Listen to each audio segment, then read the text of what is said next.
Pada saat saya mempersiapkan firman ini, saudaraku, the wind is blowing in your favor. Saya tahu, saudara, ini akan jadi satu momen di mana Roh Kudus itu merubah angin itu berbalik kepada saudara. Angin itu berbalik for your favor. Apa yang tadinya ya saudara, this is what I know. Apa yang tadinya hal yang sama yang harus kau kerjakan dengan begitu berat ya. He will make you fly just like that. Saya berdoa hari ini kau bisa melihat. Karena sekian waktu yang lalu ya saudaraku. The same thing.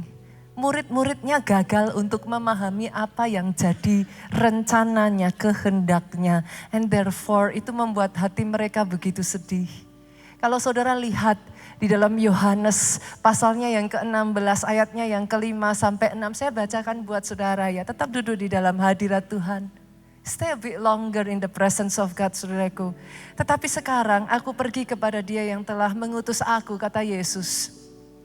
Yesus tuh ngomong sama murid-muridnya, aku pergi kepada Dia yang mengutus aku. Tapi saudaraku, di dalam kebingungan murid-muridnya, Yesus berkata, tiada seorang pun di antara kamu yang bertanya kepadaku, kemana engkau pergi? Mereka itu bahkan sudah tidak sempat memikirkan hal tersebut ya saudaraku. Tetapi dengar ini saudara. Tetapi karena aku mengatakan hal itu kepadamu, sebab itu hatimu berduka cita, begitu sedihnya mereka.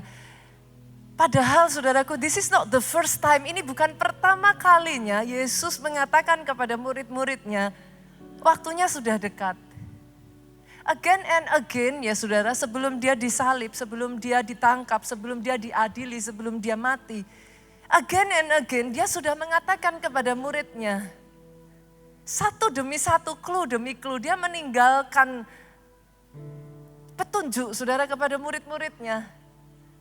Tapi somehow we cannot see it. We cannot understand, kita nggak bisa nangkep apa yang jadi rencana Tuhan. Dan karena itu sama seperti murid-muridnya, hatimu berduka cita. Kadangkala Tuhan izinkan ya saudara melalui proses. Kadangkala Tuhan izinkan itu menjadi begitu berat. Tapi karena kau tidak bisa menangkap, kau tidak bisa memahami.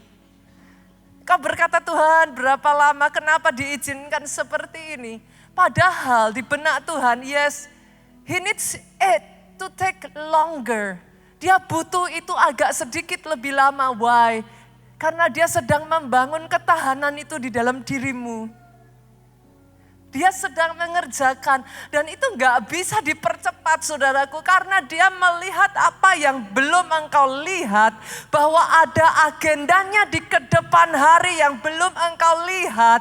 Di mana Dia mau pakai engkau besar dan engkau akan membutuhkan kekuatan itu. Tapi sama seperti murid-muridnya, karena kita tidak bisa memahami maksudnya Tuhan, kita bersedih, kita marah, kita mengatakan Tuhan, kenapa saya? Saudaraku, ada banyak orang berkata sama saya kayak gini, Pastor, kalau saya dengar langsung dari Tuhan, saya akan taat loh. Tapi gimana caranya saya bisa dengar suara Tuhan? Ada sebagian di sini Tuhan izinkan engkau melalui diputuskan sepihak, engkau melalui pasanganmu selingkuh.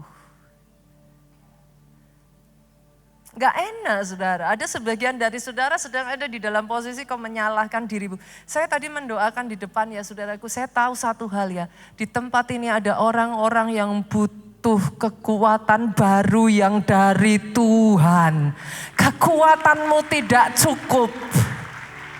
Itu sebabnya kau merasa berat.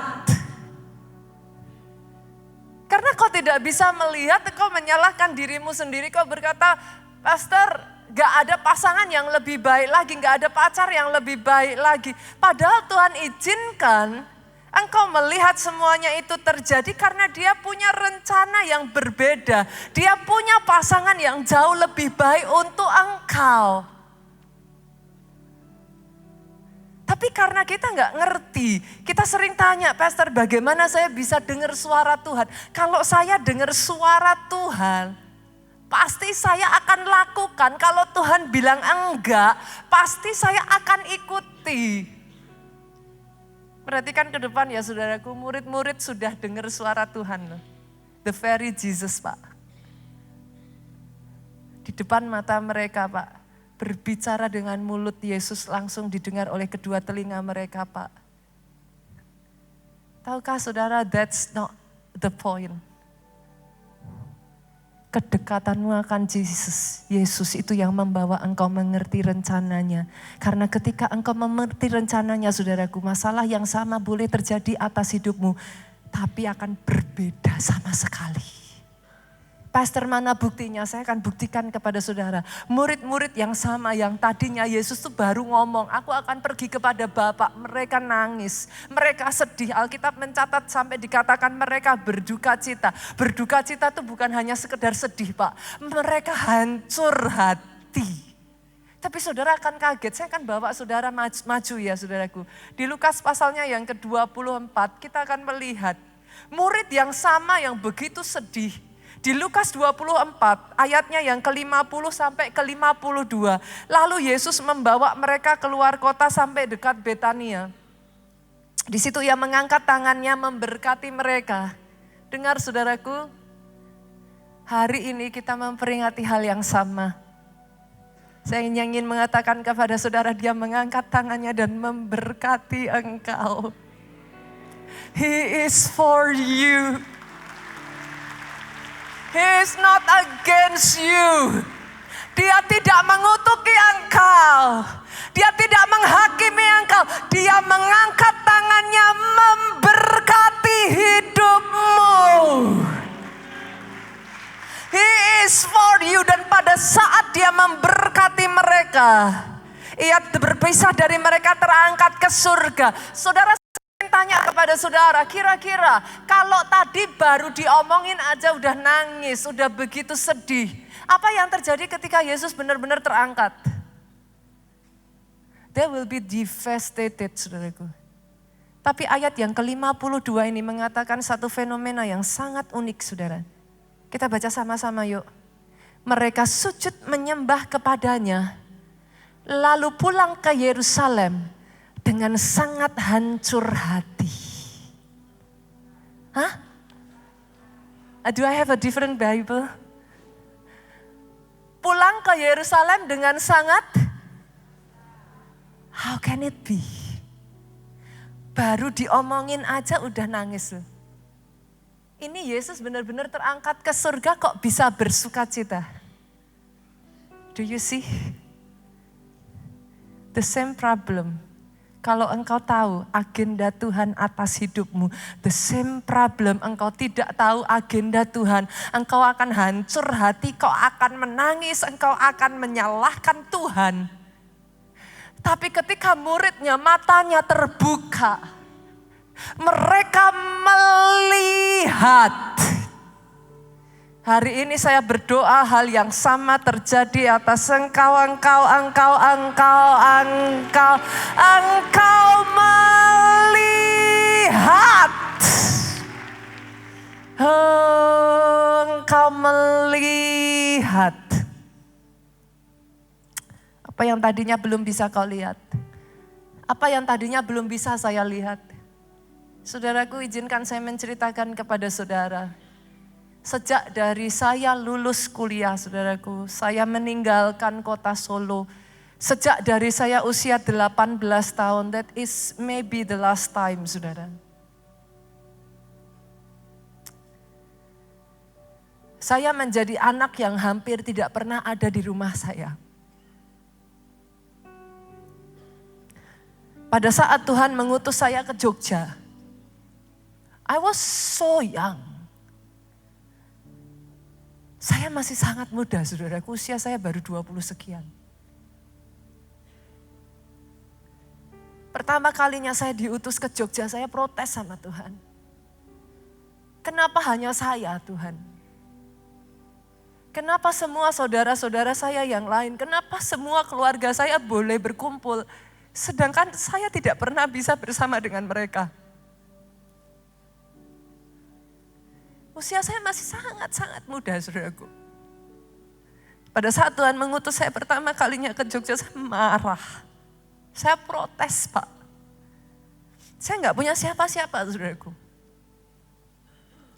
Di kota Jogja itu adalah kota pertama di mana saya ditempa habis-habisan.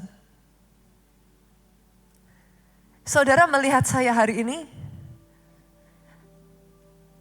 Pak, ini adalah buah dari apa yang Tuhan sudah pernah izinkan terjadi dalam kehidupan saya. Ada hari-hari di mana saudaraku saya turun dari mimbar ini, saya berjabat tangan dengan jemaat dan mereka berkata, minggu depan khotbah lebih baik lagi ya. Saya tuh kayak gak punya muka, saudaraku. Kalau bisa lari, saya pengen lepas tangan jemaat, saya pengen masuk ke dalam ruangan saya pengen teriak, saya pengen nangis. Tidak semudah itu memimpin jemaat, saudaraku, di usia yang very, very young. I'm still 20 something. Saya melihat teman-teman saya yang lain dan mereka asik dengan kehidupan saya, and here I am. Kadang saya protes. Ketika saya belajar merawat anak saya, saudaraku, yang pertama kalinya, saya jauh dari keluarga, nggak ada yang bantu saya. Saya harus berjuang sebagai seorang wanita, sebagai seorang ibu, sebagai seorang pelayan Tuhan. Menghadapi orang-orang yang gak gampang, saudaraku. Ada momen-momen ya saudara, berkali-kali dalam kehidupan saya ditinggalkan orang tanpa saya mengerti apa sebabnya.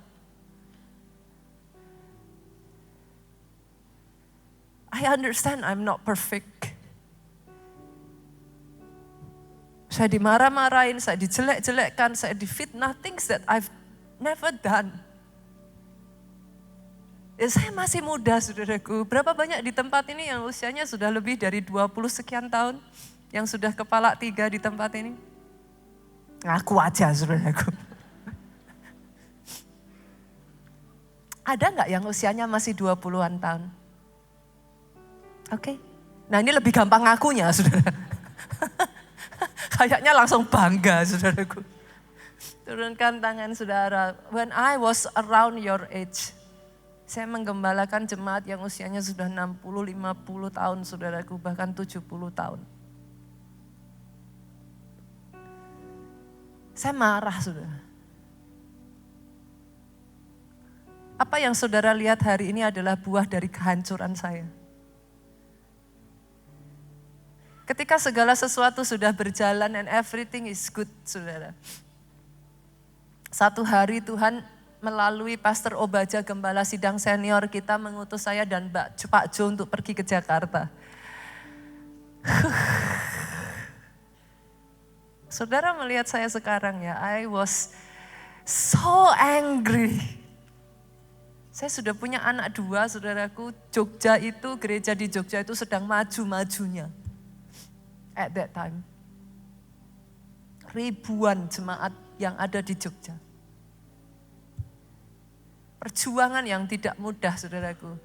Dan sesederhana itu Pastor Obaja meminta kami berdua untuk berangkat ke Jakarta.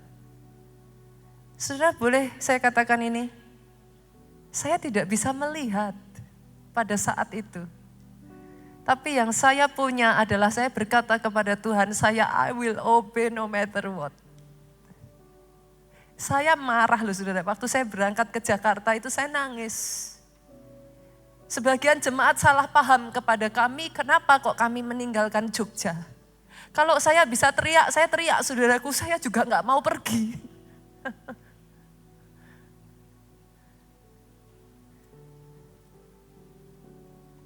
Tapi Tuhan berikan saudara-saudara sebagai keluarga buat saya hari ini apa yang saya tidak pernah lihat sebelumnya. Apa yang belum saya mengerti sebelumnya. Ketika semua pintu ditutup di Jogja, saudaraku. Saya pernah ceritakan hal ini, saudara. Gereja di Jogja itu ya sudah sampai, benar-benar ya saudaraku. Orang itu sudah gak cukup ibadah ya saudara. Ibadah itu sudah sampai di depan kamar mandi loh, saudara. Saudara kebayang gak tuh? Kalau saudara jadi gembala sidangnya apa? Puhauise apa? Apa saudaraku? Sungkan. Masa sih kita nyambut jemaat ya saudara, kita salamin disuruh duduk di depan kamar mandi. Kerasanya gimana? Kita kayak orang tuan rumah gak punya sopan santun. Tapi udah gak ada kursi saudara. Saya tuh sampai berteriak sama Tuhan. Tuhan, masa Tuhan gak lihat jemaat udah butuh tempat? Bukan gak ada uang saudara. Kita itu sudah berusaha beli tempat. Percaya nggak percaya, sampai kita itu udah tutup mata ya. Kita buktiin kepada salah satu jemaat kita ya, anggota jemaat yang nggak percaya, masa sih. Kita tuh mau beli tempat nggak bisa loh saudaraku. Serius. Beli satu, udah di depan notaris cancel. Saudaranya meninggal. Di depan notaris cancel, anaknya cerai bertengkar. Gak jadi lagi, di depan pokoknya udah berkali-kali. Sampai kita tuh gini, udah deh tunjuk tanah yang mana aja. Oke, langsung ke notaris. Cancel. Semua jalan ditutup di Jogja. Itu saya tuh sampai udah gak habis pikir. Pak Obaja dengan santainya kita tanya, Pak kenapa ya? Kita ini salah apa sama Tuhan? Saudara tahu jawaban Pak Obaja, kan sudah dibilang disuruh ke Jakarta. Itu tuh saya tuh benar-benar yang kayak ini papa mertua gitu kan saudaraku. Tapi rasanya tuh waktu itu tuh kayak gitu saudara. Akhirnya saya belajar taat dan saya berangkat ke Jakarta dengan tidak mengerti apa-apa saudara. Saya marah kepada Tuhan karena di Jakarta saya nggak minta satu demi satu tempat itu dikasih sama Tuhan.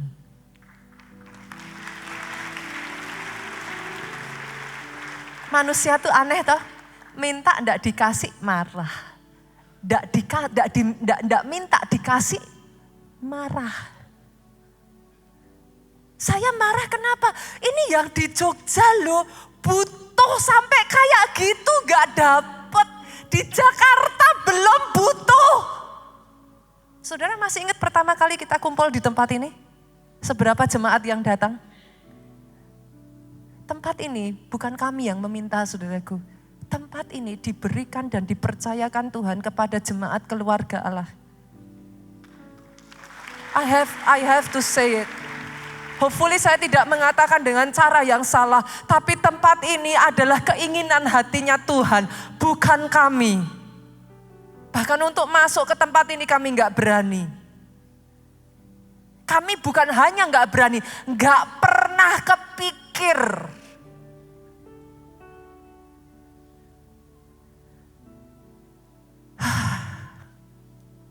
Saya hanya berdoa satu hal saudaraku. Belajar mengerti agendanya Tuhan.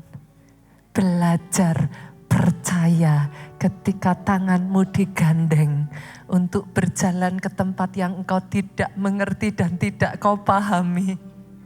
Tapi sadari rencananya tidak pernah salah.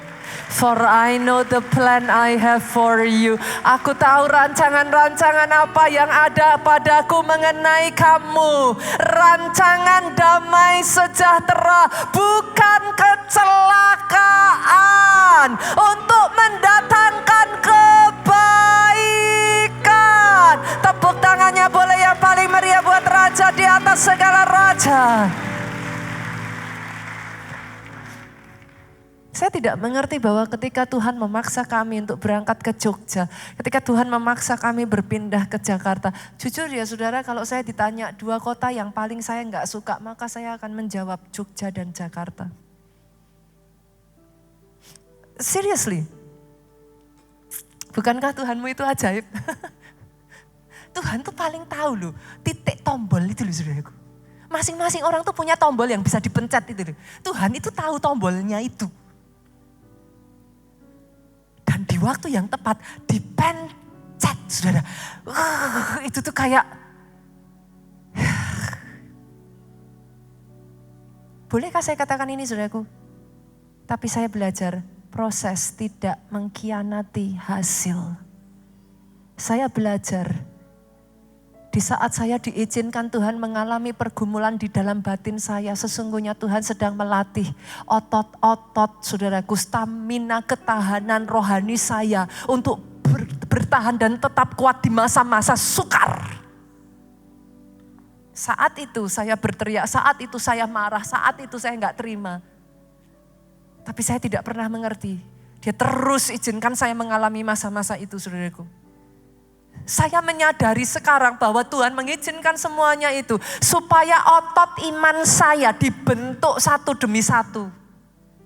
Tuhan mengizinkan saya berjumpa dengan orang-orang yang sukar, orang-orang yang tidak mudah, orang-orang yang memfitnah, menghancurkan, mengkhianati, meninggalkan. Supaya saya bisa tetap kuat. Ketika Tuhan izinkan saya ada di masa yang sekarang, berapa banyak yang setuju dengan saya diberkati itu enggak lebih gampang dari enggak diberkati loh saudara. Berapa banyak yang tahu ketika engkau diberkati kau butuh kerja keras, butuh ketahanan lebih. Sukses itu enggak gampang loh saudaraku, sukses itu capek. Banyak orang di masa diberkati berhenti karena sudah enggak kuat. Udah capek, udah cukup Tuhan, udahlah aku segini aja. Dia membentuk otot-ototmu sehingga pada saat engkau dibawa terbang tinggi, engkau enggak cuma terbang naik dan turun kembali, engkau terbang dan terus terbang dan tetap terbang from glory to another glory. Yang tidak dimengerti murid-muridnya saudaraku, kenapa Yesus harus naik? Kita buka Yohanes pasalnya yang ke-16 ayat 7. Namun benar yang kukatakan ini kepadamu adalah lebih berguna bagi kamu jika aku pergi. Kenapa? Sebab jika aku tidak pergi, penghibur tidak akan datang kepadamu. Tetapi jika aku pergi, aku akan mengutus dia kepadamu.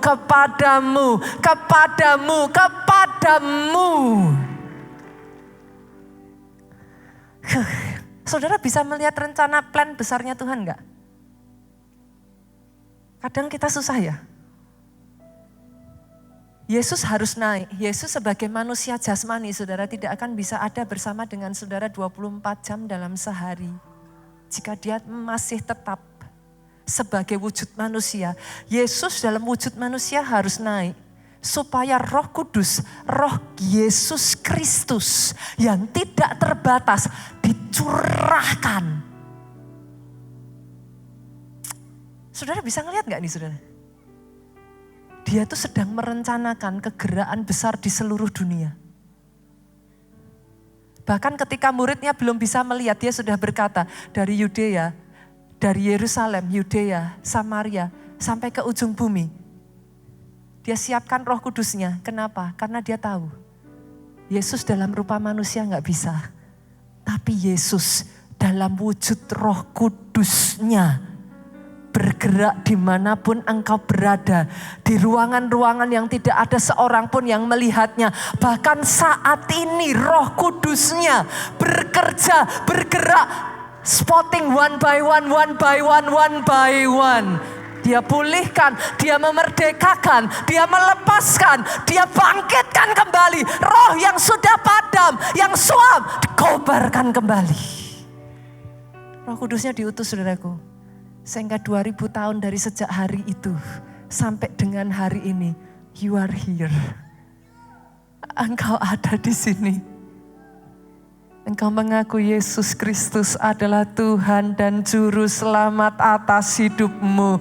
Mari izinkan karyanya bekerja dalam hidupmu. Izinkan saya katakan ini, dia belum selesai. Ini yang akan dia kerjakan. Kayak saya baca ini ya saudaraku. Kisah Rasul 2 ayat yang 1 sampai yang ke-4. Ketika tiba hari Pentakosta, bukankah hari Pentakosta itu sekarang? Inilah momen Pentakosta saudaraku.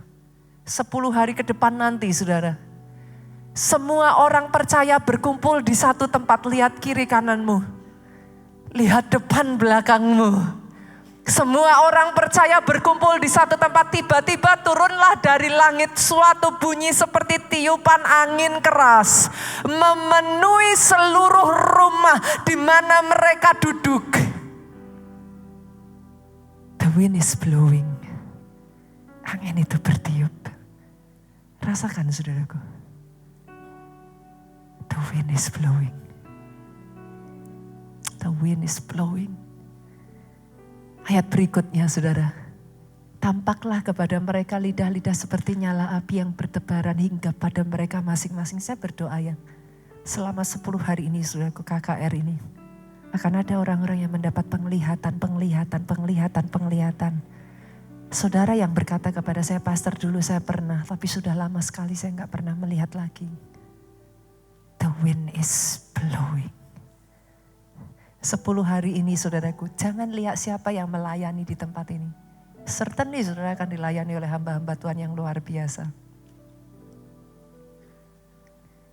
Tapi tangkap ini, He is moving.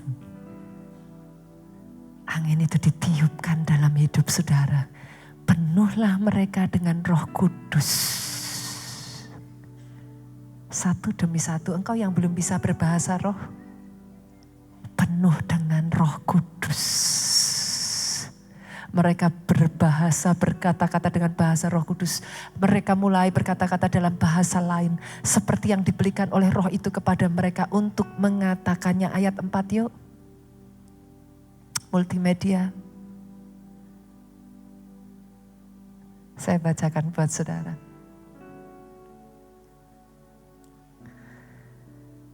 Maka penuhlah mereka dengan Roh Kudus, lalu mereka mulai berkata-kata dalam bahasa lain seperti yang diberikan oleh Roh itu kepada mereka untuk mengatakannya. Oh sorry saudaraku, apparently ini ayat 4 saudara.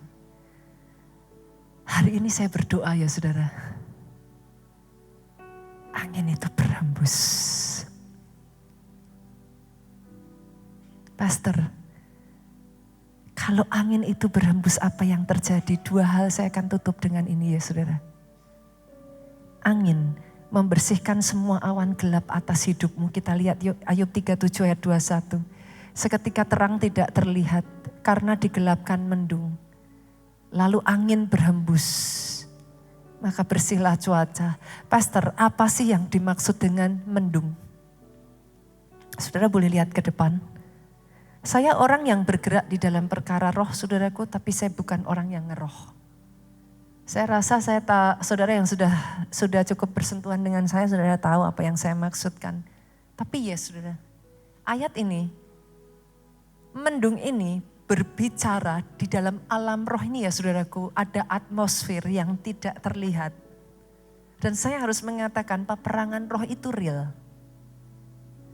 Kadang pernah gak saudara tuh ngerasa out of nowhere, gak ada angin, gak ada hujan, tiba-tiba hati itu rasanya sesek aja. Kayak pressured gitu, ketekan kayak berat gitu. Yang saudara tidak sadari, dalam alam roh ini ya saudaraku, peperangan itu terjadi. Masih ingat kisah Daniel bu?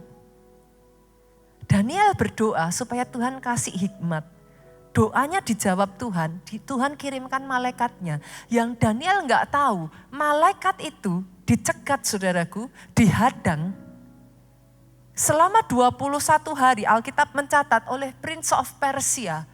Siapa itu saudara? Penghulu di udara. Saya gak tahu kalau ada di tempat ini yang kau menantikan jawaban doa saudara. Dan seolah-olah jawaban itu tertunda. Saya nggak tahu kalau ada di antara saudara bahkan yang hari-hari ini you feel pressured gitu saudara. Kayak berat sekali. Rasanya tuh udah kayak pengen menyerah, sudah kayak nggak kuat lagi. Hari ini the wind is blowing, bertiup, blowing in your favor. Dan saya perkatakan ini, ketika angin itu berhembus saudaraku, awan gelap itu sirna, cuaca menjadi baik. Bahkan dalam satu terjemahan yang lain dikatakan, langit itu menjadi begitu terang sampai mata kita tidak lagi bisa melihat kegelapan. That is what God is about to do in your life, in your life, in your life, in your life. Angin itu meniup awan gelap itu saudaraku. Dan ketika itu terjadi saudara, tiba-tiba seperti diangkat. Engkau yang tadinya berjuang begitu keras untuk mendapatkan sesuatu. Ini nih seperti kayak just like that. Just like that. Things started to happen just like that. Saya perkatakan satu demi satu jawaban doa itu terjadi just like that. Dan itu ketika terjadi angin bertiup ya saudaraku. Yang terakhir saya akan mengakhiri dengan ayat ini saudara. Lihat apa yang dia akan kerjakan. Angin itu membawa hamburan mujizat secara masif. It will happen again saudara. It will happen again. Kita buka ya Bilangan 11 ayat 31 sampai 32. Saya nggak tahu sejauh apa engkau bisa mempercayai ini. Lalu bertiuplah angin yang dari Tuhan asalnya. Dibawahi kata ini. Lalu bertiuplah angin yang dari Tuhan asalnya. Dibawalah buru-buru puyuh dari sebelah laut. Dihamburkannya ke atas tempat perkemahan. Dan di sekelilingnya kira-kira sehari seperjalanan jauhnya ke segala penjuru. Ini mereka sedang ada di padang gurun loh saudaraku. Ini yang akan terjadi dalam hidupmu. Dibalik begitu saja. Saya nggak tahu ya seberapa imajinasi saudara untuk mempercayai. Seberapa engkau berani mempercayai Tuhan sanggup mengerjakan much more than what you think. Karena certainly ini yang Tuhan kerjakan saudara. Sepanjang hari, sepanjang malam, sepanjang hari esoknya. Bangkitlah bangsa itu mengumpulkan burung-burung puyuh itu. Setiap orang sedikitnya mengumpulkan 10 homer. Izinkan saya menggambarkan kepada saudara. Saudara cari di Google. Maka saudara akan menemukan 1 homer itu 229 kilo. Cari aja saudara, ketik gitu masih ketemu. 1 homer itu 229 kilo. Satu orang sedikitnya bawa berapa tadi? 10 homer, 2290 kilo.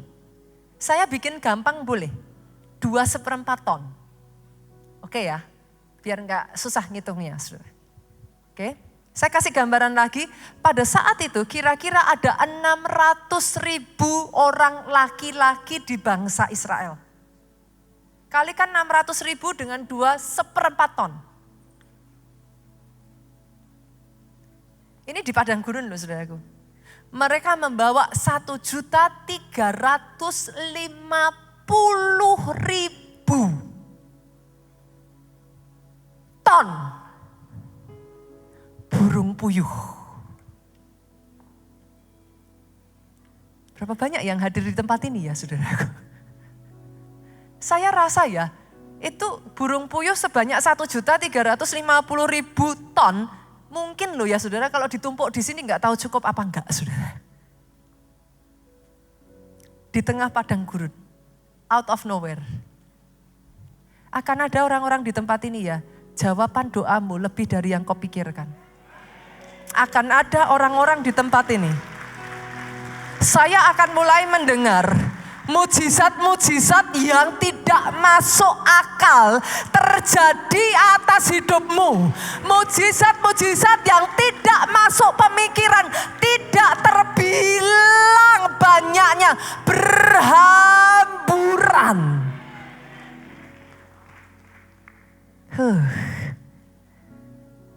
Sejak dari hari ini, saya perkatakan, saya deklarasikan, the wind is blowing in your favor. Angin bertiup untuk saudara, bagi saudara, bangkit berdiri saudaraku, angkat kedua tangan saudara, dimanapun saudara berada saat ini. Saya ajak di momen ini ya saudara. Saya tidak akan minta saudara maju ke depan lagi. Saya akan ajak saudara dimanapun engkau berada. 5 menit ke depan saudaraku berdoa. Berdoa dan perkatakan satu demi satu, imajinasikan mulai lihat. The wind is blowing. Angin itu bertiup ke arah saudara. Jangan lihat ke kiri dan ke kanan. Sebagian dari saudara kau berkata, pastor saya belum bisa melihat apa-apa. Mungkin bahkan sebagian yang kau lihat masih awan gelap.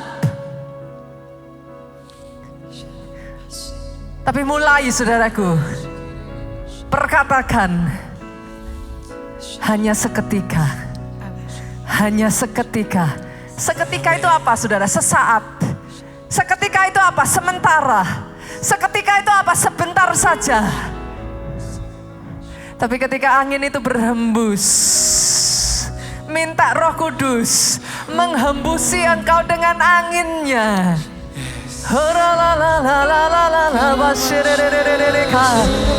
Anginmu berhembus. Anginmu berhembus.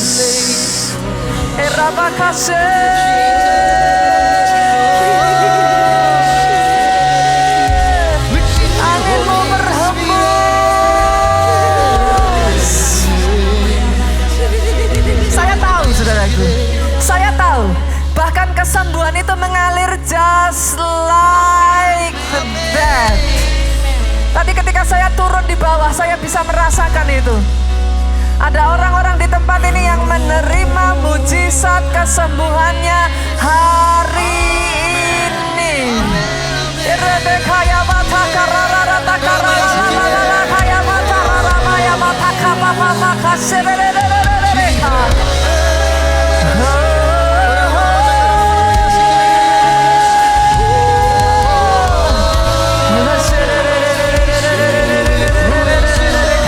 Terus berdoa saudara, terus berdoa. Perkatakan itu, dijadikan atas hidupku. Angin berhembus atas keluargaku.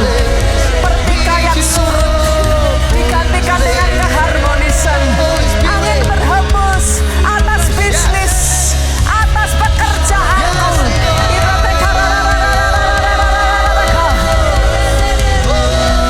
Mujizat yang berhamburan secara masif. Diserbu dari kanan, diserbu dari kiri, diserbu dari depan, diserbu dari belakang.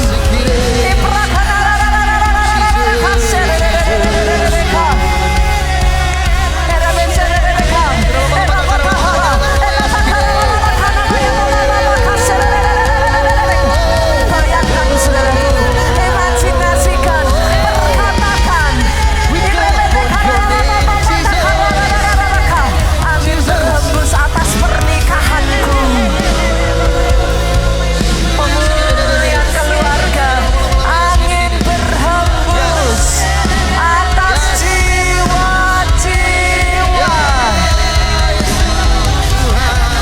Oh, yang selama ini sudah undur, dibawa kembali. Yang api rohnya padam, dibawa kembali.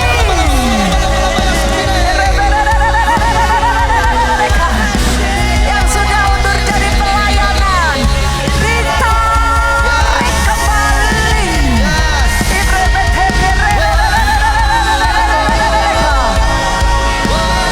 Bahkan jiwa-jiwa yang jauh daripada engkau,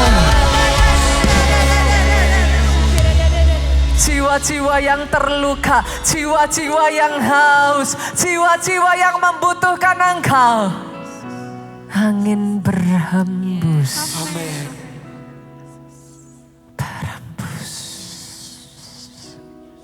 Semua awan gelap mendung.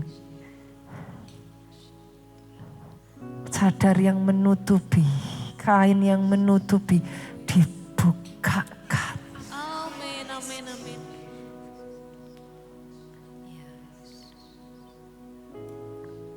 Dibukakan kembali.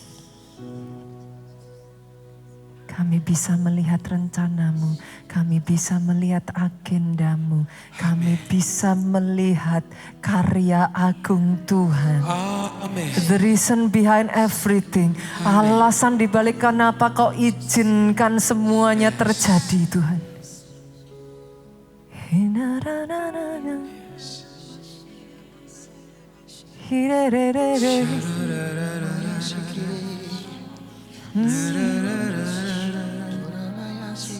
Mengalirlah kuasa-Mu Roh Kudus, mengalir, mengalir, mengalir, mengalir. Terus saudaraku, jangan berhenti, jadikan itu atas kehidupanmu. Saya tahu ada orang-orang di sini ya saudara, kau bisa nangkap ini. Rema hari ini, the wind is blowing in your favor.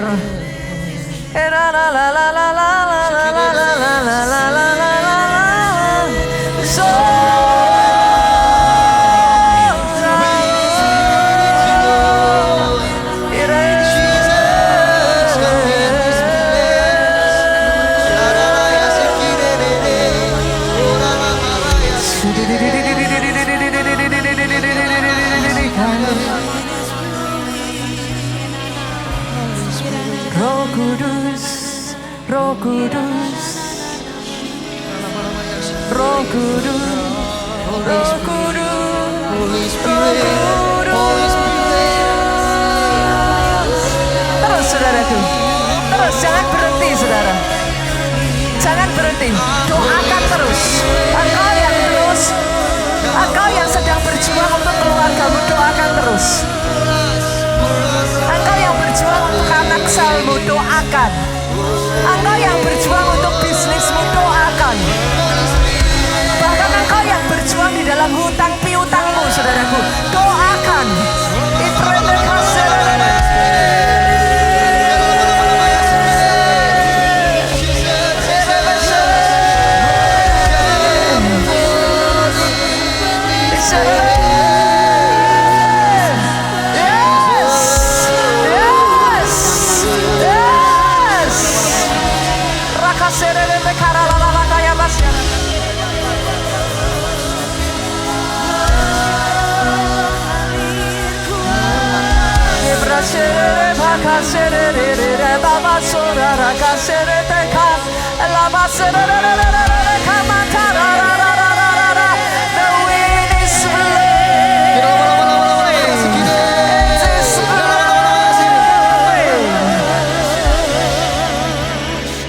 Saudaraku dengar ini. Apa yang kami lihat di Nigeria dimulai dari seorang hamba Tuhan biasa yang berseru kepada Tuhan di tengah kondisinya yang terjepit. Dia hanya berseru kepada Tuhan di momen ulang tahunnya. Tuhan bertanya kepada dia seperti ini, apa yang kamu minta? Pastor E.A. Adeboye meminta sebuah rumah kecil. Karena pada saat itu saudaraku, dia harus tinggal di sebuah rumah yang super tidak memadai saudaraku. Untuk seluruh dari keluarganya saudara. Di titik itulah dia berkata kepada Tuhan, Tuhan kalau kau izinkan, aku hanya meminta sebuah rumah kecil yang cukup untuk keluargaku ini. Tahukah saudara dari sebuah permintaan sederhana ini, bukan rumah yang Tuhan berikan kepada beliau, tapi sebuah kota yang besar, itu yang dia dapatkan.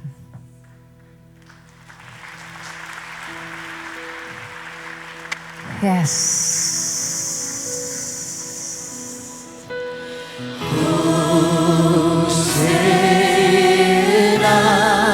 Yes.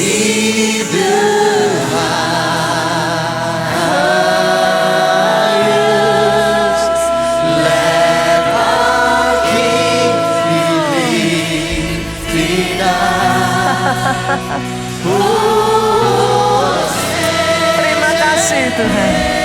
Angin itu berhembus, angin itu bertiup.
bersukacita, boleh tepuk tangannya lebih meriah lagi buat Tuhan kita dong. Saya mau ajak semua bersukacita